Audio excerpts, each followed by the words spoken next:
జగన్మోహన్ రెడ్డి గారు మాట్లాడుతూ గతంలో రాష్ట్రంలో సగటు విద్యుత్ కొనుగోలు ధర యూనిట్ ₹5.10 మనకు ₹2.49 ఇచ్చేందుకు కేంద్ర సంస్థ ముందుకు వచ్చింది. దానివల్ల 25 సంవత్సరాల్లో మనకు దాదాపు ₹1,10,000 కోట్ల మనం ఆదా చేశాం, ఈ సంపదని కాపాడాం అనేటువంటి మాట నేను జగన్మోహన్ రెడ్డి గారు చెప్పారు. నిజంగా ఆయన 1924లో సంపద సృష్టించి ఉంటే ఎందుకు 2019-24లో 9 సార్లు కరెంటు ఛార్జీలు పెంచవలసినటువంటి పరిస్థితి వచ్చింది?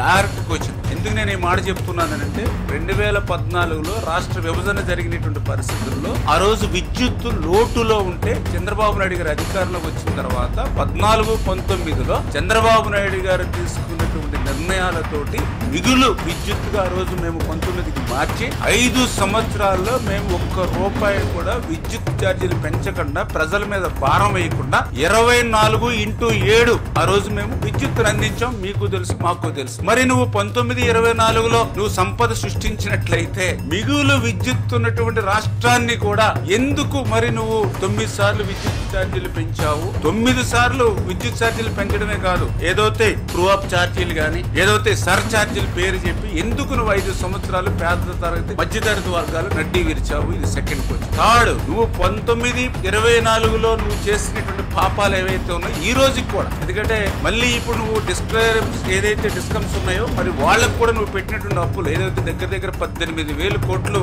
నీ అప్పులు కూడా ఈ రోజు ఇంకా మమ్మల్ని వెంటాడుతూ ఉన్నాయి. అంటే నీ వారసత్వంగా నువ్వు నిజంగా సంపద సృష్టించుంటే ఆ సంపదని వేళ ప్రజలకు మేము డిస్ట్రిబ్యూట్ చేసి ఉండేవాడు. కానీ నువ్వు సృష్టించింది అప్పులు సృష్టించావు. 18,000 కోట్లు ఈ రోజు డిస్కమ్లకు అప్పులు పెట్టావు. అందుకే మొన్న మొదటి విడతగా 5,000 కోట్ల రూపాయలు, మళ్ళీ రెండో విడత మూడో విడత కూడా ఇంకా వేచి చూస్తున్నటువంటి పరిస్థితి నీ అప్పులు. అంటే నీ వారసత్వం ఈవేళ ఆంధ్రప్రదేశ్ రాష్ట్ర ప్రజలకు ఇచ్చింది అప్పులు. ఇంత క్లియర్ గా మరి అందుకని నేను చెప్పాను అబద్ధాల బ్రతుకు అని.